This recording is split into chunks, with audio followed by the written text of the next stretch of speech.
E aí galera, como é que vocês estão? Hoje eu queria passar aqui para falar um pouquinho dos jogos da NBA de ontem à noite, do domingo, dia 7 de maio.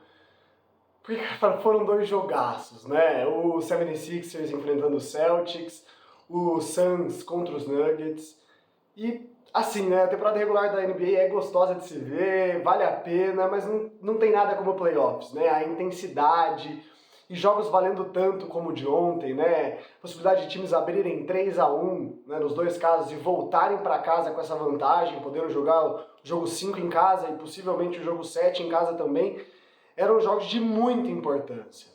E aí isso traduz na intensidade defensiva, na execução dos times ao longo da partida, e foi simplesmente fenomenal. Eu vi o jogo do 76ers contra o Boston junto com meu pai. Em dado momento eu falei, pai, desculpa, você vai repetir tudo que você tinha falado aqui pra mim até agora, porque eu tava consumido assim pelo jogo, eu tava entregue, imerso, foi simplesmente muito gostoso. E começando a falar do jogo do 76ers, né, como que a gente não fala do Harden, né? Ele teve um primeiro jogo espetacular, depois um jogo 2 e um jogo 3 muito abaixo, e um jogo 4 fantástico de novo, né? Então, vocês vão ver que eu vou dar uma pescoçadinha aqui pro lado para olhar algumas estatísticas, porque eu acho que é importante a gente falar disso. O Harden teve 42 pontos, 8 rebotes e 9 assistências no jogo 4, com um aproveitamento de 16 de 23 do arremesso de quadra, 6 de 9 da linha de 3 pontos. Então, assim, é 42 pontos e não é qualquer 42 pontos. É um 42 pontos muito eficiente, ele teve só um erro, só um turnover ao longo do jogo.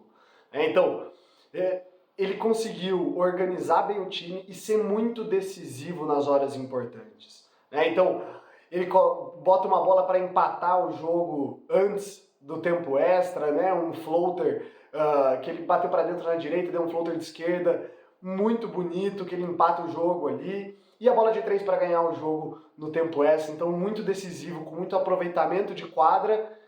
E a gente fica na dúvida de quem que é o Harden, né? É o Harden desse jogo, ou do jogo 1, que ele teve 45 pontos, 17 de 30 do arremesso de quadra, 7 de 14 da linha de 3 pontos, ou ele é o Harden do jogo 2 e 3, que somado ele teve 26 pontos, 16 rebotes e 15 assistências, só que com um aproveitamento de quadra de 5 de 28, 2 de 13 dos 3 pontos. Ou seja, ele teve uma média de 14 pontos por jogo e com aproveitamento lá embaixo. Só que daí ele tem um jogo 1 e um jogo 4 estrondoso. E justamente nesses dois jogos que o 76ers ganhou.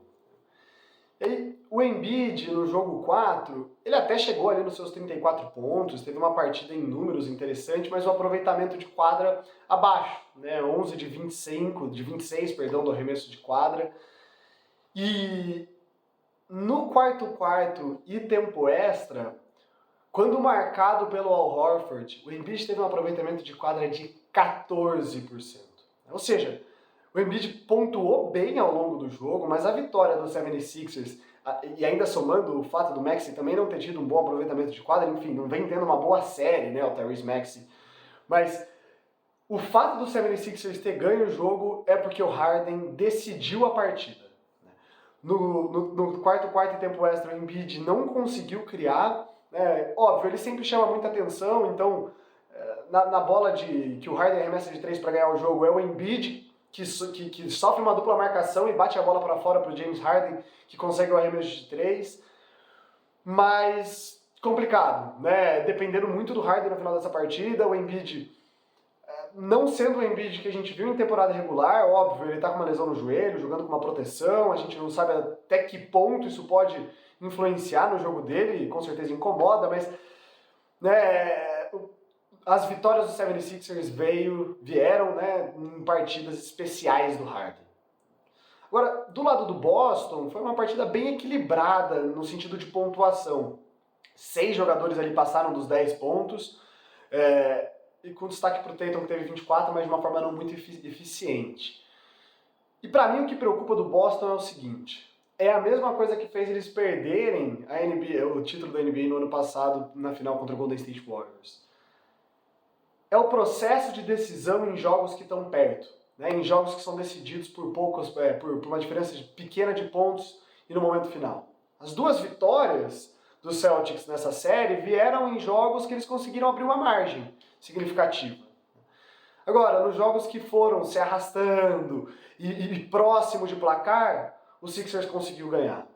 Então, essa é a grande dificuldade de Boston e vai ter que resolver isso para ser campeão da NBA.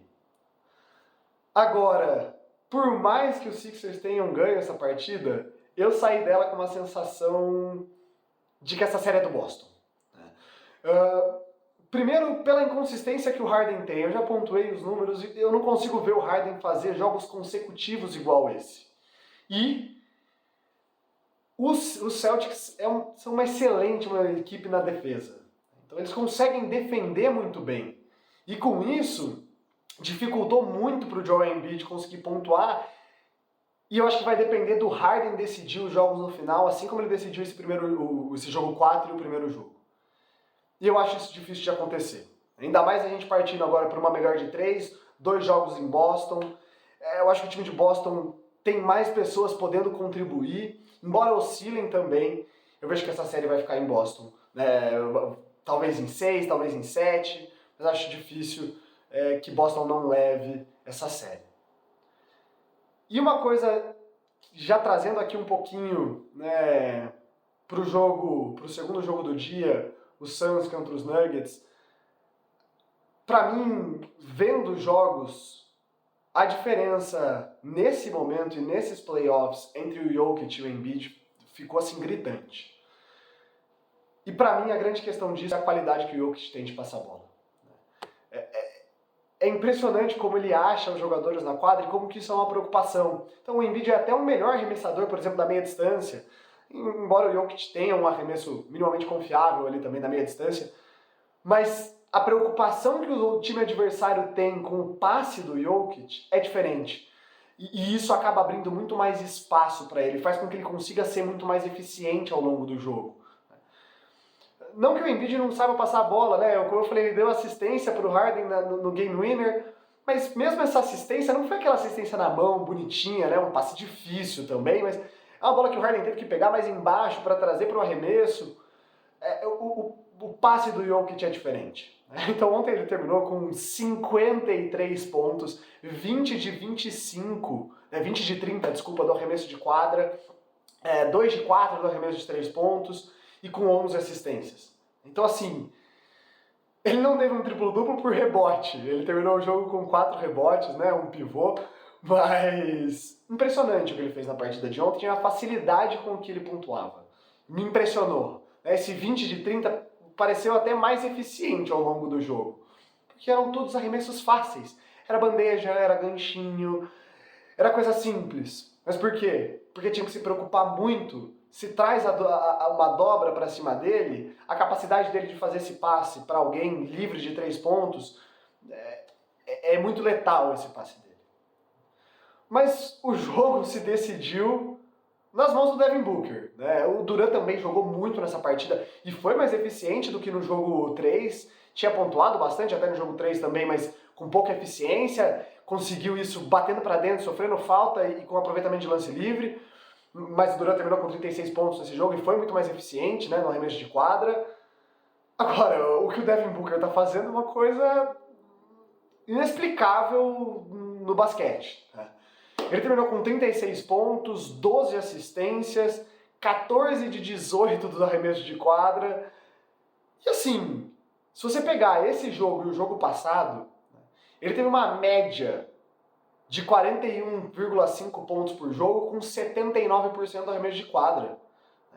Ele tentou 43 arremessos e errou 9 nos últimos 2 jogos. E a gente não está falando de uma pessoa que a principal arma dela é bater para dentro e fazer bandeja, não. Óbvio, ele tem esses pontos fáceis ao longo do jogo, mas é arremesso, contestado, fugindo do adversário. É impressionante o que ele está fazendo nesses últimos 2 jogos. É tão impressionante que você tem que colocar em dúvida a capacidade dele de conseguir fazer isso consistentemente daqui pra frente. Os números dele no playoff como um todo estão sensacionais. Se não me engano, ele está com 60% de arremesso de quadra, Eu posso estar equivocado nesse número, mas eu acho que é isso, que é fenomenal, como eu falei, para uma pessoa que tem o ritmo de arremesso que ele tem e o tipo de arremesso, né? Mas eu acho muito difícil ele manter algo nesse sentido. Seria algo nunca antes visto no basquete, ele conseguir manter uma porcentagem de arremesso de quadra nesse nível de 79%. E os Suns precisaram de todos esses pontos e de toda essa porcentagem de arremesso de quadra para ganhar esses 2 jogos em casa. E agora a série volta para Denver para o jogo 5, de novo, num cenário de melhor de 3, com 2 jogos em Denver, que é um mando de casa muito significante, porque joga também na altitude, e o Suns não tem uma grande pontuação do banco. Até esse jogo, o Landry Shamet meteu 4 bolas de 3 no quarto, né? Conseguiu trazer essa pontuação, mas os Suns vão aonde o Devin Booker e o Kevin Durant os levarem. Todo time na NBA vai até onde as estrelas os levam. Mas nesse caso ainda mais. Né? Eles têm pouca pontuação vindo da mão de outras pessoas, ainda mais agora com a lesão do Chris Paul. Então, eu acho muito difícil o Devin Booker conseguir manter esse ritmo. Seria incrível vê-lo manter pelo basquete. É como eu falei, o jogo de ontem foi uma aula de pontos dos dois lados, né? Eu já falei do Jokic, tinha aproveitamento de quadra que ele teve, com 53 pontos. Então, assim, foi muito gostoso de se ver e seria muito legal continuar vendo isso. Mas eu acho que eles vão diminuir um pouco esse ritmo. Vão acabar cansando também, pela minutagem que os dois estão tendo. E eu acho que Denver leva essa série em 6. Acho que ganha os próximos 2 jogos. Mas assim, eu tava quase acreditando que os Suns iam perder em 4 jogos, né? Iam perder de 4-0. E aí estão eles, né? Na série empatada 2-2, indo para uma melhor de 3, então é difícil de prever. Mas eles dependeram de todo esse esforço do Devin Booker e nesse último jogo com eficiência também do Kevin Durant para conseguir ganhar jogos apertados. Então eu vejo que Denver vai acabar levando a melhor nessa série. Bom, espero que vocês tenham gostado do vídeo e a gente se vê na próxima. Valeu!